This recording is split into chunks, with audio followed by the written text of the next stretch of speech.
how many of you are going through this right now? Homeschool update day 10. No, 12. Somehow my kids are late to school. What is time? Or this. First day of homeschool and my 13-year-old tried to call in sick. Believe me, I know how you feel, and I think I know how your students are feeling as well. And I'd wager to say that I think you know how they feel too.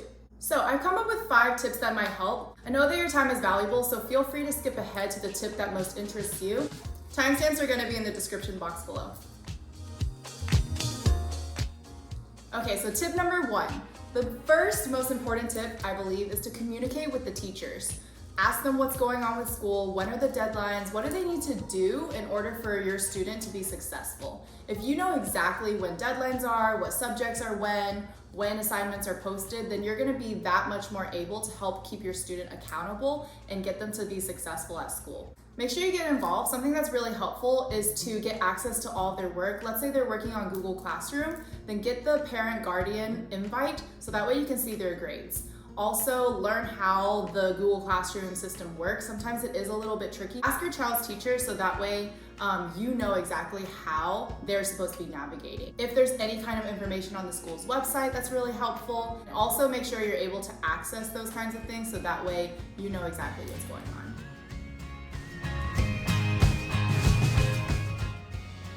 Tip number 2.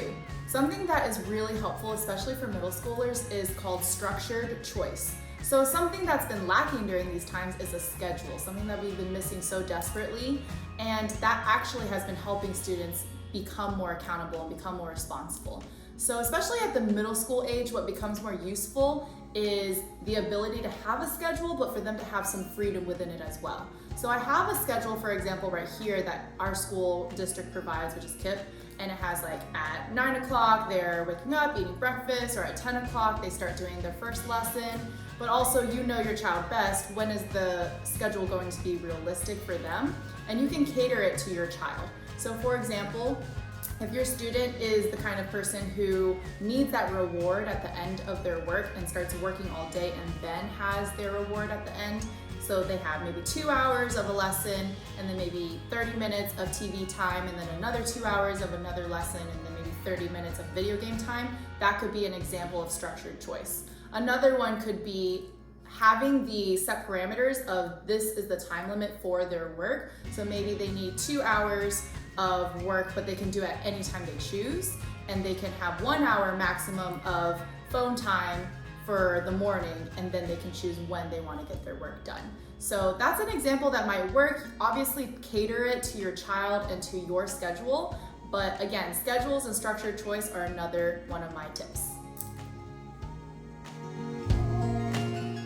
Going off of that, something that's really helpful is to reduce distraction. Even as adults, sometimes we have a lot of work to do, but even having our phone nearby or having a TV in the background, that's gonna significantly make it more difficult for your child to focus. So going along with the structured choice and schedules, have those set times for them to be allowed to use that kind of technology or distraction so that way it doesn't impede their focus for when they do have to work. Moving on to tip number 3, you can go ahead and set goals with your student. Something that's really helpful, even for adults, is why are we doing this? What are your short-term goals? What are your long-term goals? What's gonna be motivating to you right now? What's gonna be motivating to you in the long term? So something I like to ask myself is, why am I doing this? Maybe short-term, what grade do I want? Maybe long-term, what do I want to become when I grow up, or what kind of jobs do I want to have in the future? It kind of changes the language around grades and school and work and gives your student or child something to work for, a purpose. When you're setting those goals, you can go ahead and ask them like, what's motivating for you? You can also weave in some reward, incentivize them.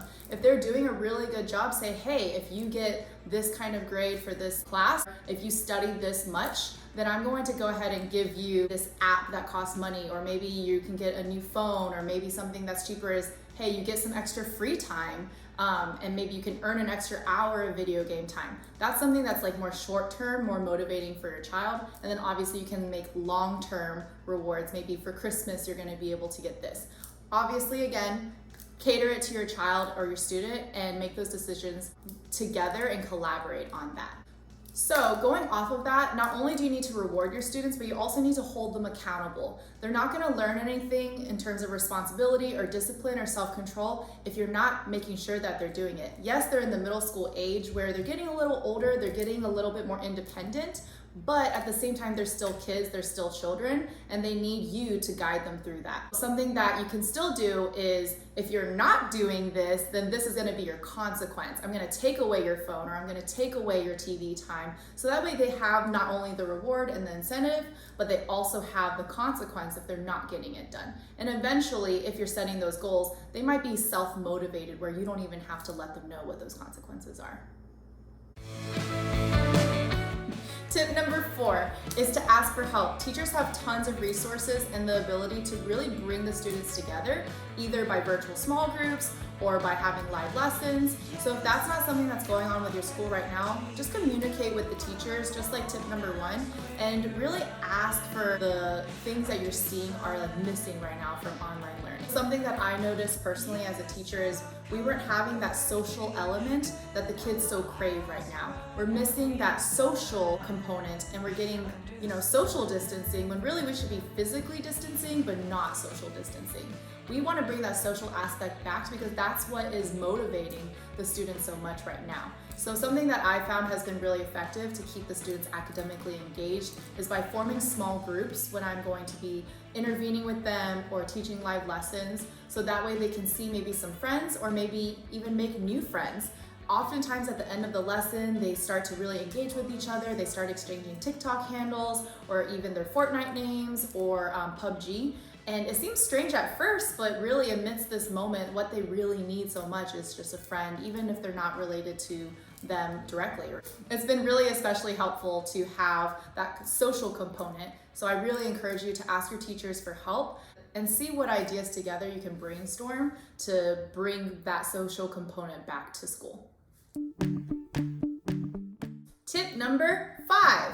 So my last tip is to reframe what learning is and the attitude towards learning. So what I mean by that is to reframe how both you and your child talk or view virtual learning. Teach character and have a positive attitude around the schoolwork. Through that, you're going to teach grit and perseverance. So many enter the mindset at this point of, nothing matters anyway, or this isn't for a grade, so what's the point? But really this can become a trap because at any point in the school year, you could be asking this, right? If you're in 6th grade, your child's 11 or 12, it also can feel like that. Even if it wasn't virtual learning, you could be like, what's the point? It doesn't really matter, college or the future is so far away. But if you keep thinking like that over time, then it's gonna really affect the language and the attitude that your child is gonna have towards learning. And then really think about, why is school here? So why are we still attending school? Why do we still go?